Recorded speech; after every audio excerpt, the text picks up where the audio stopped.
As you can probably tell, I am visiting Chicago, and I want to take this opportunity to make some videos. Why not? We need a change of scenery. So what I want to talk about today is motivating people at work. So what are some things that reduce motivation and make people not work as hard or not want to do things? So let's talk about that today. The obvious place to start is with toxic people. You heard that a million times. You got influencers online talking about toxic people this, toxic people that, and that's true. That's the first place you got to look at. It's the people who create bad work environment and make others don't want to be there, don't want to work, don't want to communicate with others. Unfortunately, that happens a lot more than you would think, and that's the first thing to look at. Find out who the toxic people are. Oftentimes they happen to be like the top salespeople or somebody who is performing the best but have the worst morale, who look down at others and so on.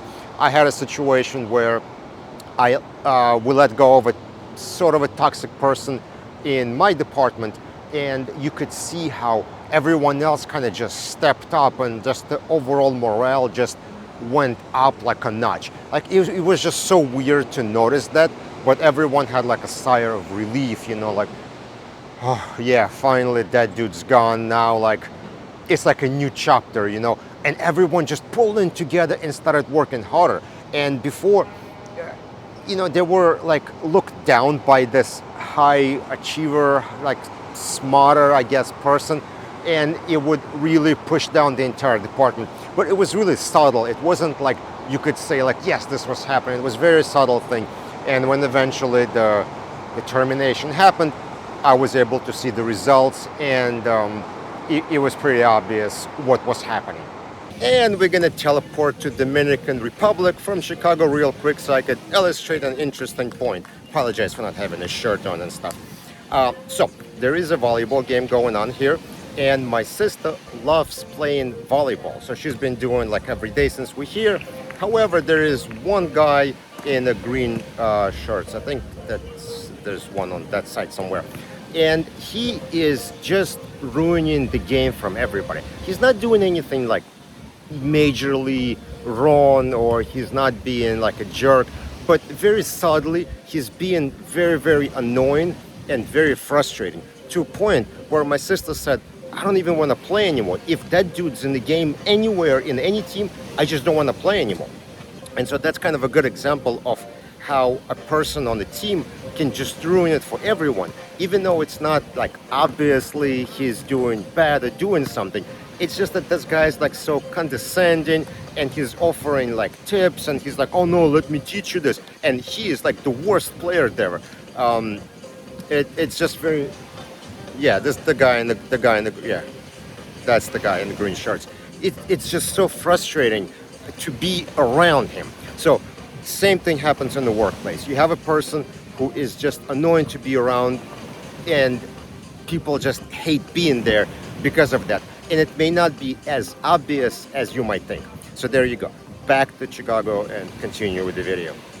And the next category, which is a little bit less obvious, are process blockers. And those are the people who don't let other people do things. So for example, somebody says like, oh, let's create this process, so let's do this and that. And they say, okay, yeah, that's a good idea, we can do that, but let me just look at this one thing and get back to you before you do this, right? So this person basically prevents others from doing something, claiming that they need to put like a final step of approval or do something, and they may have like a little piece in the process. But then what happens, as you can guess, they never get back to it, or they forget, they delay it, and then the process that people were trying to implement isn't happening. Or the energy people had, everyone's like, oh yeah, let's do this, this is awesome, and then the energy kind of dies out and people don't want to do it anymore, something like that. So look out for people who prevent process from going all the way through. But the other thing that kills motivation is security. I know we're all gotta be safe and secure, we gotta have dual factor authentication, we gotta have this, we gotta have that. But the more blocks you put in the way of people getting the work done, the less likely they're going to want to do it. And I actually had this realization the other day. Usually I'd be a person who goes in and double checks things and looks at this, looks at that. Maybe somebody finished the job when I go in, like, oh yeah, let me just make sure this is good. And there was this one time where I'm sitting there like, oh yeah, let me just double check on that. And then I'm like, oh wait, I gotta remote and authenticate and I gotta do this. And I'm like, I'm sure the job was fine. There's no problem. I don't need to check up on that. But that's kind of how I caught myself being lazy, and for the right reason, because normally it would be like 2 clicks and okay, I'm checking on something. And now it's like, oh man, I gotta go through this whole VPN, remote, authenticate, this and that. I was like, I don't want to do that right now. I got too many other things to do.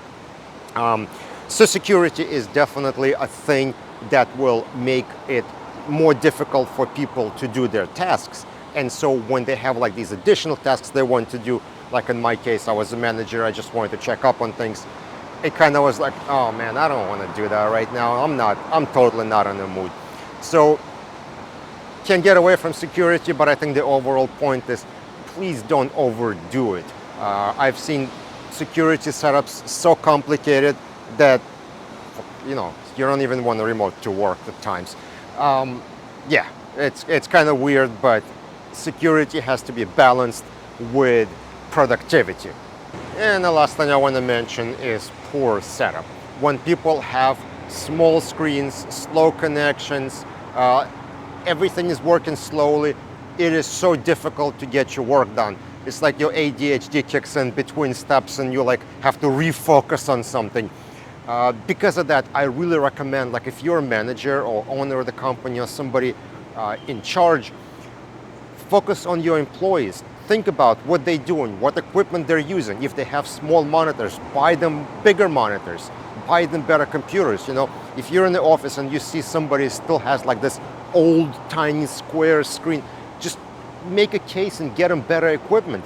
And even if somebody's working from home, just volunteer to get them bigger screens or whatever you got to do so that the people have more enjoyable working experience, because all that is going to contribute to productivity overall. So what else would you say kills productivity? Put it in the comment section below. Don't forget to follow on LinkedIn, subscribe on YouTube, and I will see you on another video.